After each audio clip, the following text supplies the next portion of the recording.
نوید بامدادی است از رادیو آزادی. تقدیم شما بینندگان عزیز. امیدوارم روزتان با قرار باشد. ساعت با وقت پراگ 7 صبح است و من آماده هستم که خبرهای تاجیکستان و جهان را برای شما برسانم.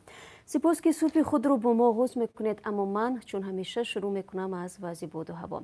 در پراگ که همین حالا من از اینجا با شما از اون صحبت دارم، هوا ابری است و احتمال می رود که گرمی به 17 درجه برسد. در مسکو امروز روزانه ابری می شود، گرمی 12 درجه را تشکیل خواهد کرد. در پایتخت تاجیکستان نیز هوا ابری، حرارت به 23 درجه خواهد رسید. حکومت تاجیکستان تجهیزات و فناوری‌هایی را که شرکت چینی تبعه برای استخراج طلا در کان‌های کومرغ بالا و دوآبه شرقی در ناحیه عینی ولایت سوخت می‌آورد از پرداخت بوج گمرکی و انداز آزاد کرد. این شرکت در عوض بنیاد مرکزی برق و گرمیدهی 2 در دوشنبه به این کان‌ها دسترسی پیدا نموده است.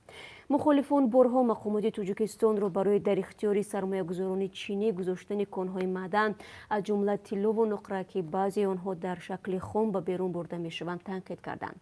مقامات باشند میگویند که هدیه یا فروختن ثروت‌های طبیعی تاجیکستان نیست، بلکه یک نوع جلب سرمایه خارجی است.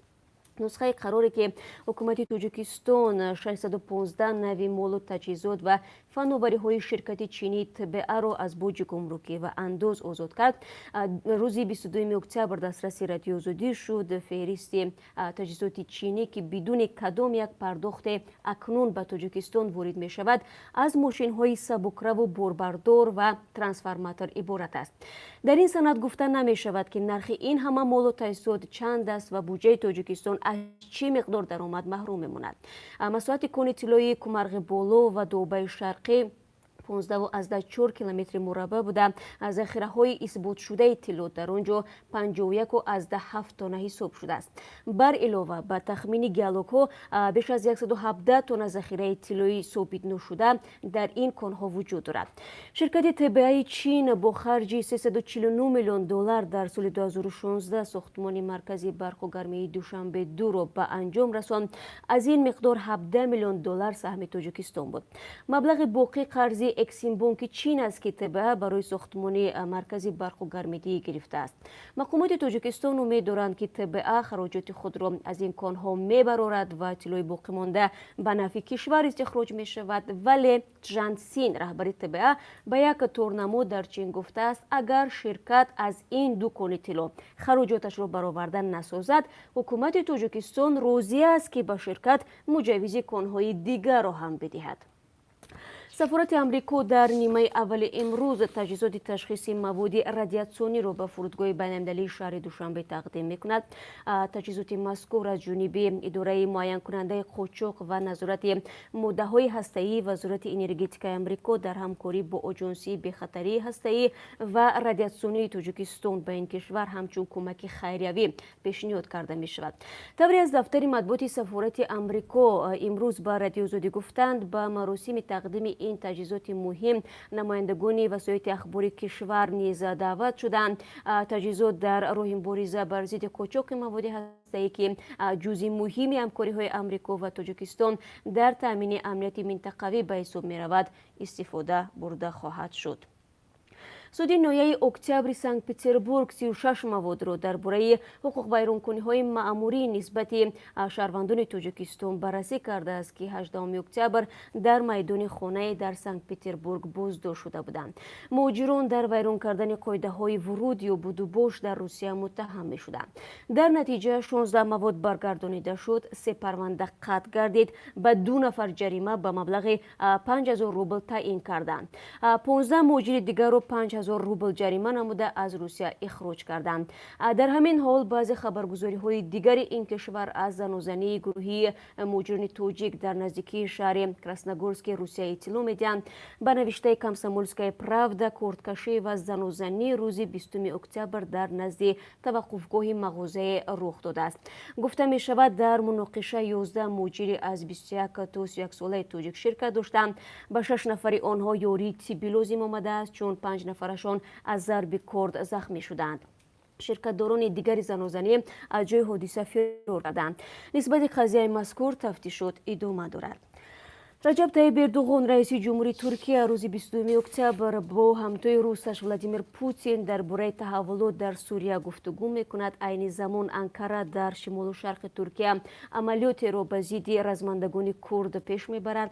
Дар ҳамин рӯз созиши оташбаси 5 рӯзаи ба поён мерасад ки бо миёнҷигарии Амрико ҳосил шуд. Туркия амалиётро чанде пеш дар манотиқи марзии Сурия оғоз кард ва гуфт ки мехоҳад бо таъсиси минтақаи амн 2 миллион паноҳҷӯи суриягиро ки дар хоки Туркия зиндагӣ мекунанд дар ин минтақа ҷой диҳад. Раҷаб Таyyib Ердуғон дар ҳамоише дар шаҳри Истанбул гуфтааст баъд аз мулоқот бо Путин кишвараш дар шимолу шарқи Туркия тадобири зарурии изофӣ меандешад.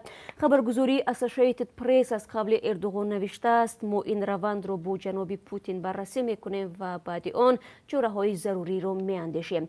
Дафтари матбуоти ҳукумати Русия гуфтааст ки дар мулоқот дар шаҳри Сочи ба масъалаҳои мубориза бо созмонҳои байналмилалии террористӣ ва роҳи ҳалли сиёсии муноқиша дар Сурия баррасӣ мешавад. Ердуғон пеш аз сафар ба Русия бо Эммануэл Макрон раиси ҷумҳурии Фаронса ва Владимир Путин телефонӣ гуфтугӯ кардааст ва аз ӯ хоста шудааст ки созиши оташбасро тамдид кунад. қарор аст имрӯз яке аз дипломатҳои баландпояи Амрико дар ҳузури вакилони парлумон дар бораи қазияи гуфтугӯи баҳсбарангези телефонии раиси ҷумҳур Доналд Трамп бо Владимир Зеленский, президенти Украина, баёнот бидиҳад. даъвати Вилиам Тейлор ба Конгресс идомаи таҳқиқ барои эълони адами эътимод ба Доналд Трамп аст ки расо 1 моҳ пеш шурӯъ шуд. Вилиам Тейлор рӯзи 22 октябр дар паси дарҳои баста дар назди гурӯҳе аз вакилон суҳбат мекунад. Доналд Трамп рӯзи 25 июл ҳангоми суҳбати телефонӣ бо раиси ҷумҳурии Украина аз ӯ хостааст дар таҳқиқи фаъолиятҳои Ҷо Байден, рақиби сиёсии Трамп ва писараш Ҳантер Байден мусоидат кунад. Дар он замон Доналд Трамп ихтисоси $400 миллион кӯмаки низомӣ ба Украинаро ба таъхир андохта буд. вакилони демократ бисёр мехоҳанд ҷузъиёти муколамаҳои Вилиам Тейлор бо Курт Волкер, фиристодаи хоси собиқи Амрико барои Украина, ва Гордон Сондленд, сафири Амрико дар Иттиҳодияи Аврупоро бидонанд. Тейлор дар мукотибот сиёсатҳои Трамп дар Украинаро номуносиб номидааст. дар он замон Волкер ва Сондланд сай карданд Зеленскийро водор кунанд расман аҳд бидиҳад ки фаъолиятҳои Ҷо Байден, номзади пешсафи демократҳо дар интихоботи ояндаи раиси ҷумҳур, ва писараш Ҳантер дар Украина таҳқиқ мешавад. писари Ҷо Байден дар гузашта узви шӯрои мудирони яке аз ширкатҳои баҳсбарангези энержӣ дар Украина буд. бармегардем ба хабарҳои Тоҷикистон. ҳукумати Тоҷикистон ба тарҳи тағйиру иловаҳо ба моддаи қалобии кодекси ҷиноӣ ки аз тарафи вакилони парлумон пешниҳод шуда буд мухолифат кардааст. ин тарҳ сангинтар намудани ҷазо барои қалобиро дар назар дошт. тарҳи ислоҳи қонун аз тарафи вакилони парлумон моҳи июни имсол омода шуда барои гирифтани хулоса ба ҳукумат фиристода шудааст. пешниҳоди парлумон аз он иборат буд ки ҷазо дар шакли ҷарима аз моддаи 247 кодекси ҷиноӣ яъне қалобӣ бардошта шуда ба ҷои он ҳабс таъин гардад. ҳоло барои қалобӣ аз 13,000 то 20,000 сомонӣ ҷарима пешбинӣ шудааст. ҳукумати Тоҷикистон дар хулосаи худ ки нусхаи он рӯзи 21 октябр дастраси радиозудӣ шуд, пешниҳоди вакилонро дар бораи ҳабси қалобон рад кардааст. дар хулосаи ҳукумат гуфта мешавад ҳангоми хориҷ намудани ҷазо дар намуди ҷарима аз як тараф ба барқароршавии зарари аз ҷиноят расонда шуда таъсири манфии худро гузошта, аз тарафи дигар он барои дар муассисаҳои ислоҳӣ нигоҳ доштани шахсони бо ин қабил ҷиноятҳо маҳкум гардида хароҷоти иловагиро талаб менамояд. дар як вақт пешниҳоди мазкур хилофи принсипи инсондӯстӣ буда, баръакс ҷазоро барои содир намудани ҷиноят вазнин мекунад. бархе аз коршиносон бо посухи ахири ҳукумат чандон рӯзӣ нестанд, чун бовар доранд эҳсоси беҷазоӣ мавридҳои қалобиро дар Тоҷикистон бештар хоҳад кард. мақомот бошад мегӯянд кодекси ҷиноӣ дар шакли нав бояд хислати башардӯстона гирад ва бисёре аз кирдорҳое ки ҳоло барои он одамон пушти панҷара фиристода мешаванд бо ҷарима ва ё ҷазоҳои нисбатан сабук иваз карда шаванд. як пули нав Тоҷикистон бо Афғонистонро пайваст хоҳад кард. ин пул дар мавзеи Кокул Ойхонум сохта мешавад. тибқи иттилои مسئولین وزارت نقلیات جمهوری تاجیکستان در روزی پول 297 متر بوده، اقتدار باربرداریش 60 تن را تشکیل خواهد داد. برای بنیاد آن حدود 9.8 میلیون دلار آمریکایی صرف می شود. مقصد از بنیاد پول به راه ماندن تجارتی نزد سرحدی با تشکیل جایهای نوی کاری اینچنین گشودن مسیر نوی نقلیاتی عنوان می شود. هفته گذشته پارلمان تاجیکستان سازشنامه بین وزارت نقلیات تاجیکستان و فوند تاجیکستانی اوخوان درباره همکاری اید به ساختمان پول از بالای دریای 5 در موضع کوکول با راههای ماشینگرد به پول برنده را تصویب کرد. همچنین تاکید می شود که بنیاد اوخوان در دایره سازشنامه مذکور توسط جلب سرمایه از شریکان رشد ساختمان 50 کیلومتر راه ماشینگرد را از موضع گلستان نویه وسه به سمت نویه فرخار مبلغ گذاری می کند. مرکز ملی تستی نزد پرزیدنت تاجیکستان میگوید در یک پرسشی انجام داده آنها بیش از 80% دانشجویان پاسخ دادند که از روی دانش به دانشگاه داخل شدند. برخی کارشناسان به این پرسش با شبهه نگریسته میگویند به واقعی بودن آن باور ندارند.